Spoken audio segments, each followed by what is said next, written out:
everyone, welcome back to my channel. Saying hi to you from a park in Nanning.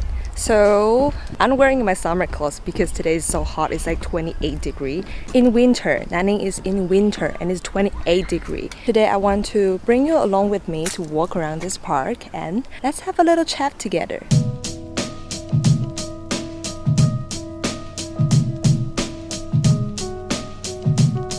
In case you didn't know, I recently came back to China from Australia and it's been a long time, 3 years that I haven't been back, and a lot of things have changed, and I'm also experiencing reverse culture shock. If you are unfamiliar with this term, reverse culture shock means that if you live overseas for a long time, you will experience culture shock again when you return to your hometown. In this video, let's chat about the 5 reverse culture shock that I bump into. First things first, QR code. I know it might sound cliche because QR codes has been used by lots of people around the world. They have been existing for a long time. But I was still surprised by the amount of QR codes that I need to scan and show when I was on my way back to China. There are also lots of things in life that require me to scan QR codes, such as payment or shopping.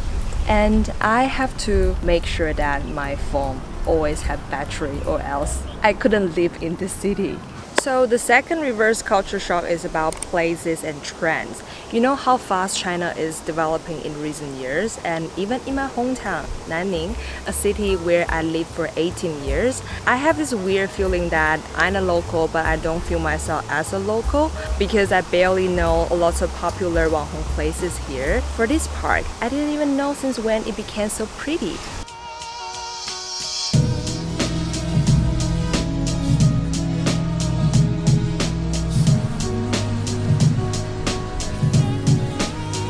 In terms of the trends, there are similarities and differences between overseas and in China. No matter where you are, outdoor activities are something that is always popular. And I didn't even know since when outdoors become so trendy in China. Something like camping, skiing, snowboarding, and frisbee, that's also super popular in China.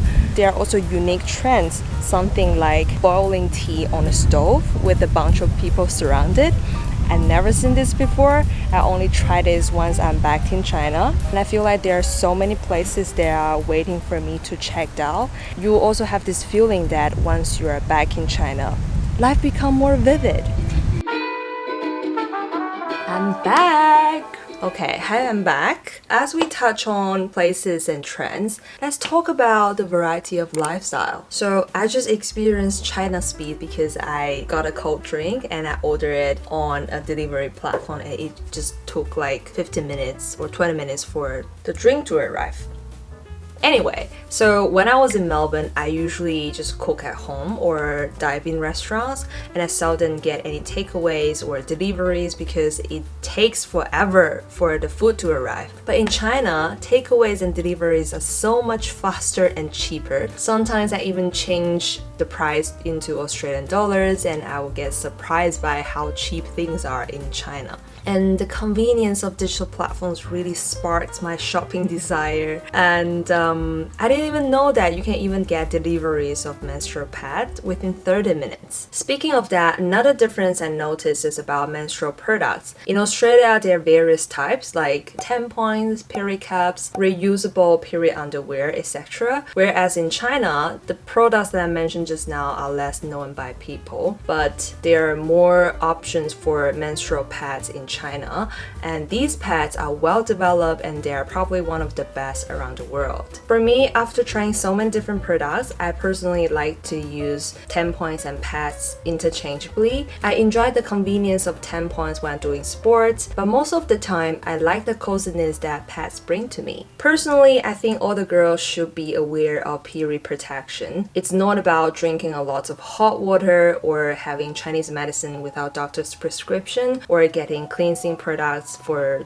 the genitals. The right way of period protection is about picking the the right products during menstruation because they touch your skin directly and play the key role during girls' special time. I heard lots of good words about period pads with flex phone because I literally had a friend who packed half of the luggage with always pads and brought them to Melbourne. And I also saw some of the Canadian creators that I follow, they also recommended these pads. I was curious, so I tried, and then I found that I could never go back to use other pads. No wonder people around the world love it. Since I'm back in China, I find that it's super easy to get these pads in supermarkets and even in deliveries. So I was glad. Always pads have become my always favorite product now. With the flex phone, it's not only super absorbent, but it also stays thin after absorbing liquid. It pulls wetness away from your skin and make you feel comfortable during period. I also like its special design. No matter how much you move around, it still stays in shape and is soft and seamless. I think all the girls should choose good quality and professional period products like always pads because it's the most effective way for period protection.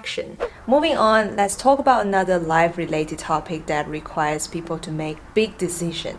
Marriage. I noticed that lots of my friends, they either got married, have kids, or on their way to get married and have kids. One of my friends says that if you are living in a small place like Nanning, you have a relatively stable life and there's not much to do, so if you don't get married or have kids, what are you waiting for? So when I came back, I can feel the urgency when people ask me when I will graduate and when I will get married because I'm approaching my 30s. But then if I think about my other friends in Melbourne or those in other countries, they probably don't really think about getting married at this stage because life is still full of changes, like you wouldn't know where you will be next year. So getting married and starting a family sounds like adding pressure on top of the unstable life. But I don't know, being like a young and pretty mom also sounds good to me. What do you think? Last culture shock is about independence. Maybe it's not about comparing life in China and overseas, but more of a personal reflection. So when I'm back here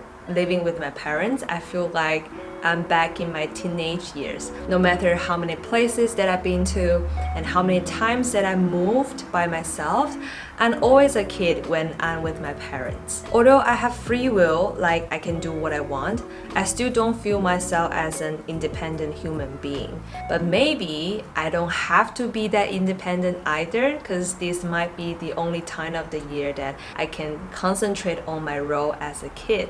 So I'm still trying to find a balance and trying to find the self in between different roles and different cultures. Alright, that's pretty much it. I feel like there are a lot more to touch on, but these are the 5 points that I can think of so far. Let me know your thoughts in the comments in terms of reverse culture shock. Don't forget to like this video and subscribe to my channel. I will see you in the next one. Bye! Bye!